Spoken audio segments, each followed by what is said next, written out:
सभी को नमस्ते। आज हम बहुव्रीहि समास के विषय में पढ़ेंगे। तो बहुव्रीहि समास को बताते हुए महर्षि पाणिनि अपने ग्रंथ अष्टाध्यायी में लिखते हैं, अनेक मन्य पदार्थे, अर्थात इस समास में दो या दो से अधिक शब्द मिलकर जब एक नया शब्द बनाते हैं तो जो समास में जिनसे समास बना हुआ है तो उनसे जो है अर्थों से वह अन्य अर्थ को कहता है। तो इसकी पहचान ये भी है कि अन्य, यही बात कही गई है, अन्य पदार्थ प्रधानो बहुव्रीहि। तो अन्य पदार्थ की प्रधानता वाला, अर्थात जो समास में शब्द प्राप्त हुए हैं उनसे अन्य पद के अर्थ को कहता है। इसकी पहचान यह है कि जिसमें अर्थ करने पर जिसको, जिसने, जिसका, जिसमें आदि अर्थ निकलता है।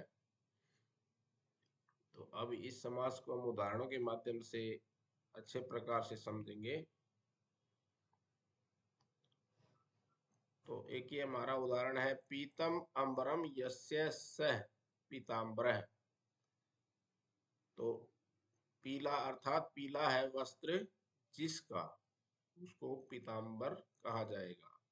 सामान्य तौर पर यह विशेषण श्री कृष्ण के लिए प्रयुक्त होता है और विशेष तौर पर यह किसी के लिए भी प्रयुक्त हो सकता है जिसका पीला वस्त्र हो। तो यहाँ पर जो है, यहाँ पे दो शब्द हैं इसमें, पीतम और अंबरम, समास जिनसे बना हुआ है। तो ये पीतांबर शब्द बना रहे हैं, लेकिन जो इसका अर्थ है, जिनसे ये पीतांबर शब्द का अर्थ है, वो न पीला है और न ही वस्त्र है, अंबर वस्त्र है, बल्कि उनसे भिन्न पीला है वस्त्र जिसका, उस व्यक्ति को पीतांबर यहाँ पर कहा जा रहा है। तो इसी को ये हमने कहा था कि अन्य पदार्थ प्रधानो बहुव्रीहि, अन्य पद के अर्थ की प्रधानता वाला बहुव्रीहि होता है। समास से जो, जिनके बीच में समास हुआ है उनसे अन्य किसी व्यक्ति या वस्तु के लिए वो को कहा जाएगा इस समास के द्वारा। तो अब इसके अन्य उदाहरण हम देख लेते हैं। प्राप्तम उदकम यम सह, प्राप्त हो गया है उदक अर्थात जल जिसको, जिस गांव को या जिस नगर को, उसको कहेंगे प्राप्तोदकः। ग्राम है प्राप्तोदकम नगरम।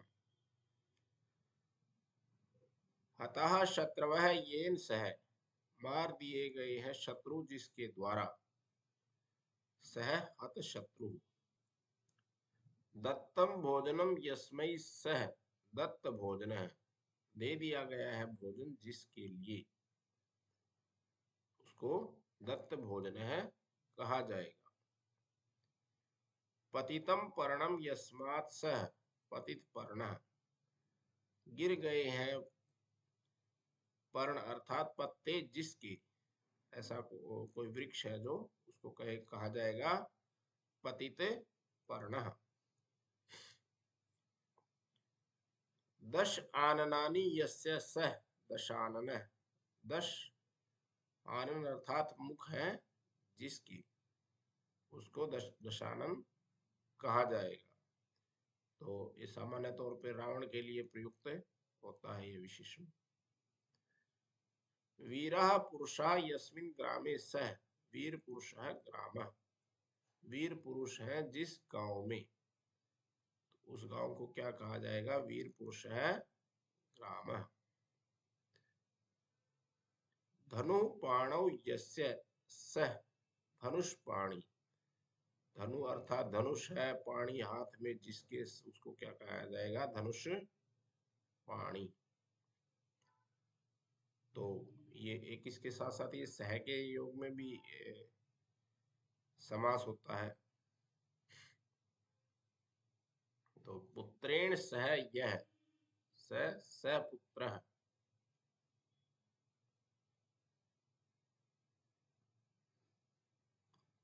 विनयेन सह, यह स विनय, विनय के साथ है जो, पुत्र के साथ है जो, तो यहाँ स को सहभाव हो जाता है, स के स्थान पे स का प्रयोग हो जाता है। इस प्रकार ये भी बहुब्रीहि समास का ही एक भेद है। तो इस समास में हमने देखा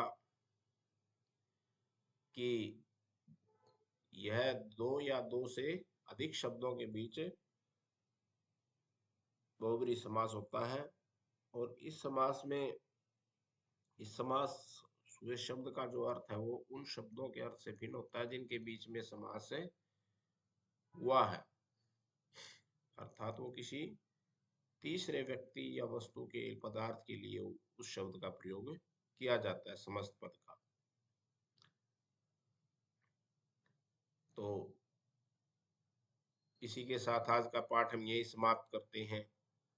आप इस वीडियो को लाइक करें, शेयर करें, वह चैनल को सब्सक्राइब अवश्य करें, ताकि भविष्य में डाले जाने वाले वीडियो की जानकारी आप तक पहुंचती रहे।